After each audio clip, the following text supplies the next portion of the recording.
What's going on, VC? This is Nate again with my second official video. Anybody that may have caught my Bob Dylan video, that's really what I'm going to call the deleted scenes from my first video. Just wanted to, kind of say a few extra words. Anyway, this video is going to be about some of my recent pickups and my RSD stuff.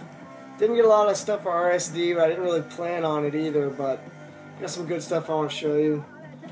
This first record, I didn't buy this on Record Store Day, Motorhead. I actually went into one of the local shops trying to find a Tom Waits record, and I struck out on that. And I was almost out the door. I decided to look in one more new release box and found this. I've been trying to find some Motorhead for a while, and I'm pretty happy to have it. I just kind of blundered into a real gem, really. It's on marbled white vinyl. It's made by Drastic Plastic from Omaha. We got some members in Omaha. I just thought it was kind of cool. For some of you, it's right in your backyard. I just thought it was cool. I really didn't plan to find it. And Michael Mayer was saying, well, you don't find Motorhead, Motorhead finds you. And in this case, is definitely the truth. This record is actually a numbered record on colored vinyl, and it's just something neat to find. I didn't really plan on finding it. Now, Record Store Day, I went to one of the local shops. It's kind of up and coming, trying to get started, and bought this record, The Sword, Age of Winters. It's their first record. There's the gatefold, little winter scene. That was pretty cool. One of the guys that's, I was just trying to kind of fulfill the spirit of the thing, to support the local shops. And I bought another Sword record recently. Anybody that's on the Facebook side of things will see that I recently posted Warp Riders. I wanted to go back and get this one because I really liked it. I can definitely recommend both of those records if anybody's interested in the Sword. Or if you're not familiar with them at all, it's kind of like what a lot of people call like stoner rock now, But I think you'd like it. If anybody's a Black Sabbath fan, there's a lot of Black Sabbath in the Sword. You should check them out. Then I went and I bothered Michael Mayer at Reverberations in Bloomington, Illinois, and ended up getting some stuff. I really hadn't planned on getting anything that was specifically Record Store Day releases. In fact, I actually had a pep talk to myself saying that I was going to keep it under a certain number, and I failed horribly at that, actually. I ended up spending a lot more money than I planned, but I got some good stuff, so I can't complain. The first thing is actually a 7-inch Ty Segall.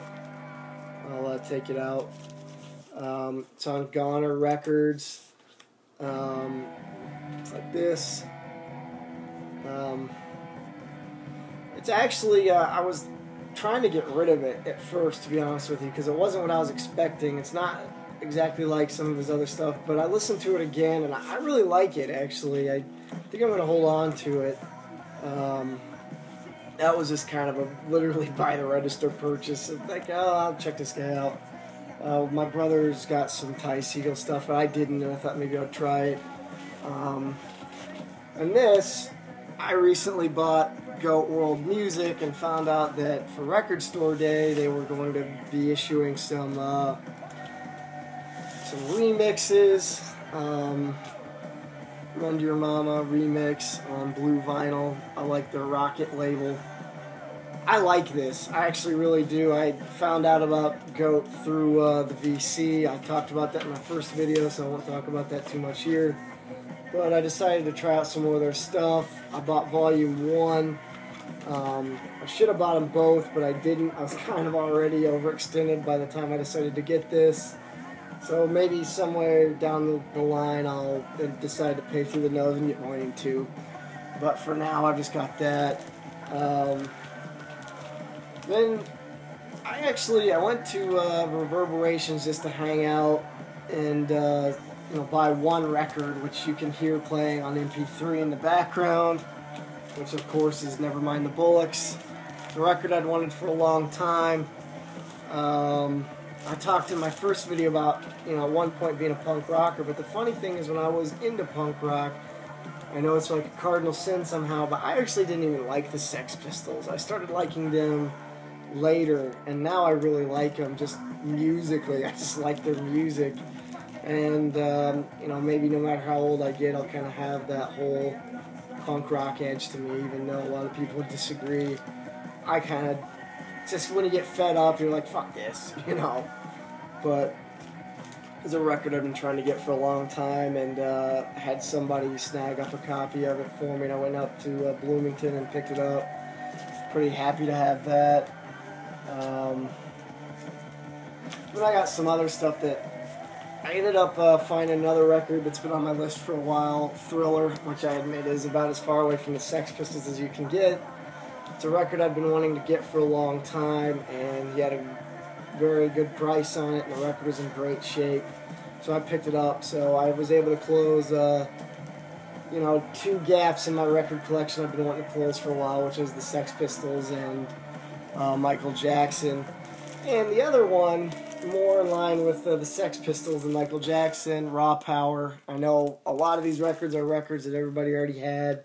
Records I've been trying to track down, I just wasn't able to find locally for whatever reason. But I got Raw Power, and it plays great. It's the original master, not the one they did later. And I still like it. Some people say they can't tell the difference between the two. I'm not sure I really can either, but I was happy to finally get this. And then I like a lot of different music, as just those few records will show you. And I got talked into getting this Legend, trying to get it without the glare. Bob Marley, Legend. I have some Bob Marley on my iTunes, but I didn't have very much. I was able to get this, and I also got a really good deal on it because there's something cosmetically wrong with the record, but it plays great. It's just got like a little orange spot on it. I don't think you could probably see it. I'm not sure what it is because it plays fine. There's no skips or anything in it, but it actually has the original shrink on it, and I haven't decided if I want to cut it or not to look at the gatefold part of me. Kind of a purist somehow, and I don't really want to do that. And the other thing I got was this. I got a 45 box. I bought one recently only to fill it very quickly. So this one's actually about a quarter full already. So either I need to start buying a lot more and buy another box, or stop buying them for a while. But I was just happy to get some of my stuff taken care of. That's pretty much my whole recent acquisitions. Enjoyed Record Store Day. I really did. I'm glad I was able to avoid a lot of the Black Friday part of Record Store Day with the long lines and people being rude to each other. I had a really positive experience with it myself. I really only went to get a couple of things. I was able to get them. I was able to hang out with another VC member. Well, actually, I met another VC member that owns Reverberations. John Anderson, it's great to meet you. I really like your store. For me, it's worth the drive from the Champaign area up to Bloomington, which, for those of you who don't know, is about a 45-minute drive. It's worth the trip for me. I like hanging out in your store. I like buying stuff. I've gotten a good chunk of my money lately. But just back to Record Store Day, I had a pretty positive experience. Like I said, I ended up hanging out with some VC members and just talking about music, and I'm hoping everybody had a pretty good experience with it. And I'll probably go back next year. Maybe I'll buy some more Record Store Day releases if more stuff gets released that I'm interested in. I kind of barely grazed the list and to see if there's anything I wanted. I didn't see anything, and then literally the day before Record Store Day I found out about that GOAT release, and so I got that, and I enjoy it. I can highly recommend that record for anybody who's interested. And that's really about all I got for this one. I'll probably try to do about one of these a week, try to make sure that I've got something to show you. It's right now probably have something new to talk about. just about all the time. And just really enjoy the VC. Hope you enjoyed this video. Hopefully I didn't ramble too much at the end, because I feel like I did. But anyway, peace, love, rock and roll. Happy digging, everybody.